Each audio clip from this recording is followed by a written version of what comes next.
Sanya, Derek na baliw-baliw sa ginawang sex scene sa loob ng kotse at washing machine. Adik ka ba sa sex? Ikaw ba yung tipo ng taong mahilig mag-explore pagdating sa iba't ibang posisyon ng pakikipagtalik?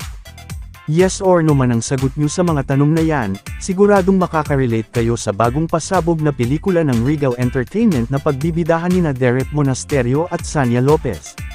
Ang tinutukoy ay ang sexy romance film na Wild and Free, kung saan napasabak sa matitindi at iba't ibang klase ng love scene ang dalawang kapuso stars, kabilang na ang nakakalokang sexy nila sa loob ng kotse. Ayon kay Sanya, hinanda ko na ang sarili ko dito, gustong-gusto ko yung natututo ako and nag-i-improve sa craft ko. Kaya naman wala na siyang arte kahit na ano ang ipagawa sa kanya ng kanilang direktor na si Connie Macatuno.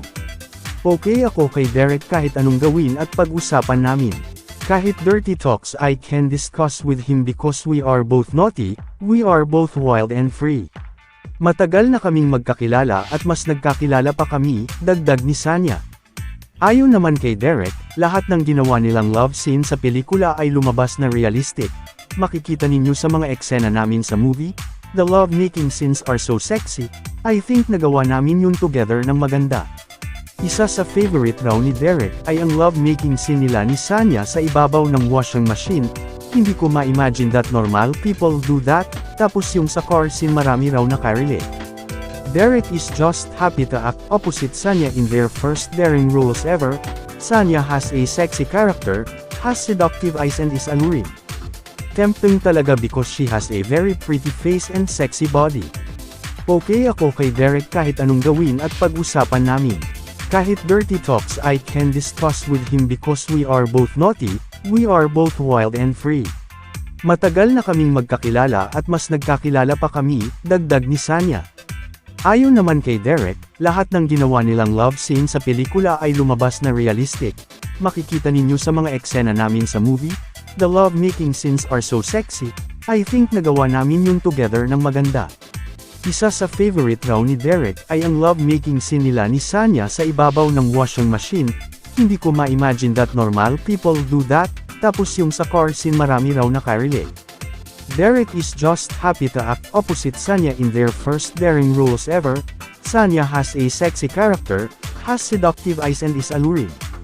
Tempting talaga because she has a very pretty face and sexy body. Syempre tayong mga lalaki, tinitingnan natin yan. Naaakit tayo sa physical, then susunod na yung character. Na-attract talaga ako, hindi na ako nahirapan na gawin sa kanya yung mga eksena, kasi nadala ako sa sexy scenes namin, dugtong pa ng kapusuhang actor. In fairness, gumawa agad ng ingay ang Wild and Free sa social media nang ilabas na ang controversial trailer nito. Shocked ang mga netizens sa mga bagong paandar nina Sanya at Derek. Wow, ang hot talaga ni Sanya. Panoorin ko yan, ani RJ De Leon sa Facebook. Sanya Lopez, grabe kaganda, bagay yung role, love it, ganda, can't wait panoorin ko talaga ito, comment naman ni R. Kim Ignacio Joaquin. Ang daring ng dalawa dito, nabuhay ang dugo ko, chika ni Verver Rotoni. Showing na sa October 10 ang Wild and Free, directed by Connie Macatuno. Hindi magkamayaw ang fans ng Victor Magtanggol at Encantadia dahil sa pagkikita ng mga bida ng GMA Fantaserye sa well-loved primetime series ni Alden Richards. Sa katunayan, kanya-kanya na silang hula sa social media kung paano magtutulungan sina Victor, Alden, Pirena, Glyza De Castro, Amihan, Kylie Padilla, Alena, Gabby Garcia, at Dan Aya, Sanya Lopez para matalo ang matinding kalaban ni Hammerman. May nagsasabing bibigyan ng kapangyarihan ng mga diwata ang bagong Pinoy superhero. Meron ding nag-iisip na tuturuan ni Hammerman ang mga sanger, kung ano man yun, hindi maikakailang sobrang excitement na ang ibinigay nito sa fans all over the world. Mr. Kasagpa here, subscribe muna yan for more news updates.